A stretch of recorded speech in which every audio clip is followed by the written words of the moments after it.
স্বামীর কথাবার্তা কি, ও বলে কিনা তুই মা বিটিকে লাগাবো, তোকে আর আমাকে লাগাবে বলছে, ওই জন্যই তো আমি এলাম। দেখতে ওর হোলটা কতটা বড় আছে, দেখতে একবার।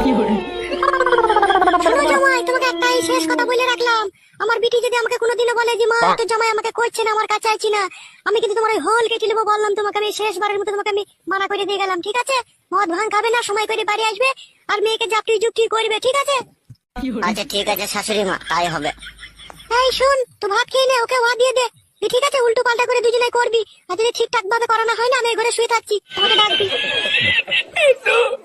তালা আচ্ছা শাশুড়ি পেয়েছি রে মা, এরকম শাশুড়ি জুটে কজনের ভাগ্যে রে মরা। এই খুবই চুদা মিনসে, ওইরকম কথা বলার দরকার কি? আমাকে কইরে তোমার হচ্ছে না নাকি? রাত দিনই তো করছো আমাকে, তাও আবার আমার মাকে এরকম কথা বলার দরকার কি তোমার? ওরে শোন, ঘরের কথা ঘরে থাকাই ভালো, তোর মা সবকিছু আমাদের ব্যাপারটা জেনে থাকলো ভালো হইলো না? তোর যদি কোনোদিনও অসুবিধা হয় সেদিন তোর মাকে ডেকে নেবো আমি ফুস করে, বুঝলি?